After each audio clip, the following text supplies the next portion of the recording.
ကျမနာမည်ကမရှုမွေးဖြစ်ပါတယ်အသက်က82နှစ်ရန်ကုန်ကပါ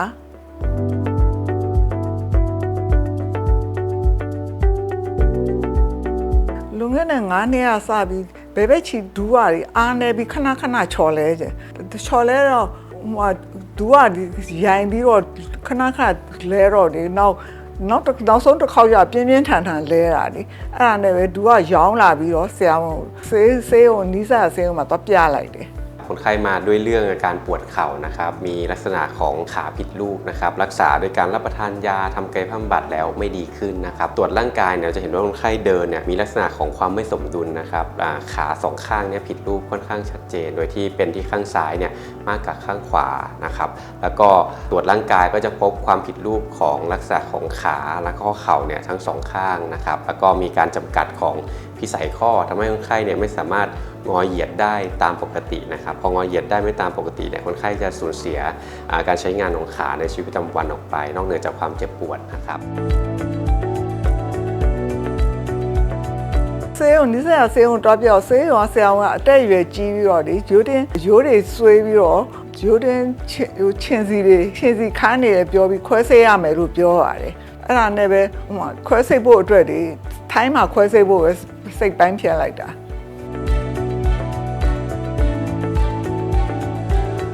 မင်္ဂလာပါကျွန်တော်ကတော့ဒေါ်ရှုမွေးရဲ့သားမောင်စိုးနိုင်ဖြစ်ပါတယ်ခင်ဗျာကျွန်တော်ဒီဆေးရုံကို KDMS ဆေးရုံကိုရွေးချယ်ရတဲ့အကြောင်းရင်းကတော့ကျွန်တော်မိမာကစီးချိုရောဂါဖြစ်တဲ့အတွက်ကျွန်တော်ကအရင်စုံစမ်းကြည့်လိုက်တော့ဒီ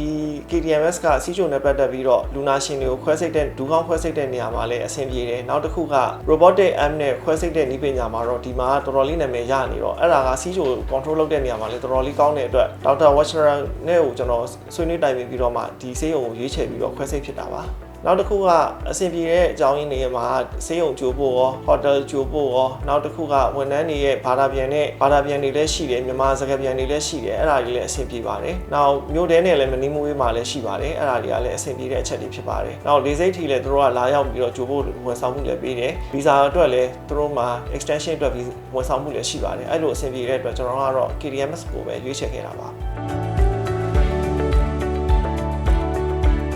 ခွဲစိတ်တာလည်းတော်တော်အဆင်ပြေပါတယ်ခွဲစိတ်စိတ်ခိုင်ကကျွန်တော်နိုင်မှတ်ထားတာတော့မနက်၈နာရီခွဲစိတ်ခန်းဝင်ပြီးတော့9နာရီ15လောက်ဆိုရင်ခွဲစိတ်ခန်းထွက်လာပါပြီ10နာရီလောက်ဆိုရင်ကျွန်တော်မိကတတိပြန်ရလာပြီးတော့အဆင်လည်းတော်တော်လေးပြေပါတယ်နာလာကျင်းတာလုံးဝလည်းမရှိပါဘူးညနေ3နာရီလောက်မှဆိုရင်လမ်းအောင်ထပြီးတော့ရှောက်လို့ရနေပါပြီအဲ့ဒါတွေကတော့တော်တော်လေးကိုကျင်းနေစရာကောင်းတဲ့အချက်ပါနောက်တစ်ခုကခွဲစိတ်ခန်းကထွက်လာပြီးတော့ပထမရက်မှာဘာမှဖြစ်မဖြစ်ဒုတိယရက်မှာနည်းနည်းမူးတယ်ဆိုတာနဲ့တွင်းကုသတာတွေပါတွေလည်းချက်ချင်းဆောင်ရွက်ပေးပါတယ်ဒါတွေကလည်းတော်တော်လေးကိုအဆင်ပြေတာပါတွေးနဲ့ပတ်သက်ပြီးတော့လည်းတွေးရှာတာတို့တွေးလူရှင်ရှာတာတို့လည်းဘာမှ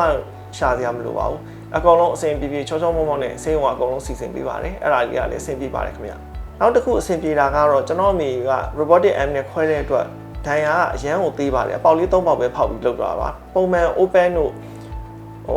တခြားခွဲစိတ်တဲ့ဟာမှာဆိုလို့ရှိရင်ဒဏ်ရာက1000လောက်ရှိပါတယ်တော်တော်လေးလည်းကြီးပါတယ်ကျွန်တော်တခြားလူနာရှင်တွေနဲ့လည်းတွေ့ခဲ့ပြီးပါပြီဒဏ်ရာကများပါတယ်ကျွန်တော်မိကတော့စီးချိုယောဂလည်းဖြစ်တဲ့အတွက် robotic arm ကိုပဲခွဲလိုက်တာပါအဲ့ဒါနဲ့ခွဲတဲ့အတွက်ဒဏ်ရာအရန်သေးပြီးတော့အနာကျက်လည်းမြန်ပါတယ်လုံးဝရောင်းတာကျင်တာလည်းမရှိပါဘူးတွေးကြည့်တော့မဥပါဘူးတော်တော်လေးကိုလည်းအဆင်ပြေပါတယ်ခင်ဗျာဟုတ်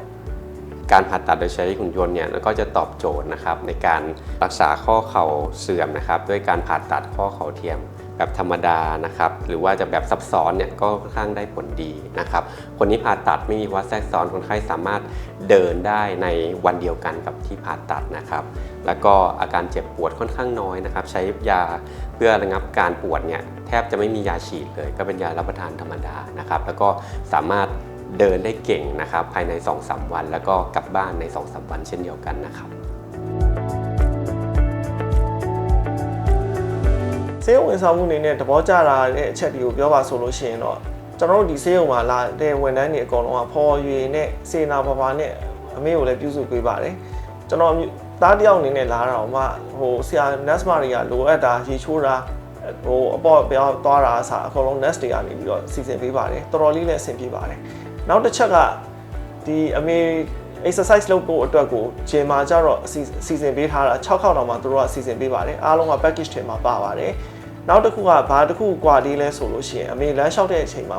walker လို့ခေါ်တဲ့လမ်းလျှောက်တုပ်ကအစားသူတို့မှာ package တွေမှာအကုန်လုံးအပြီးစီစီစဉ်ပေးပါတယ်တခြားဆေးရုံဆိုရင်အပြင်မှာထွက်ပြီးတော့ဝယ်တာချမ်းတာအစားအဆင်မပြေတာလေးရှိပါတယ်ဒီမှာဆေးဝါးအစားဘာတစ်ခုမှလိုအပ်တာမရှိပါဘူးအကုန်လုံးပြီးစီသူတို့စီစဉ်ပေးပါတယ်ရေခဲကတ်တာအစားရေခဲအိတ်ကအစားနောက်ခြေထောက်နှိမ့်နေတဲ့ဆက်ကအစားဒါကျွန်တော်ဒီဆေးရုံရောက်မှမြင်ဘူးတာပါတော်တော်လေးနဲ့အဆင်ပြေပါတယ်ဟုတ်ကဲ့ကျေးဇူးပါ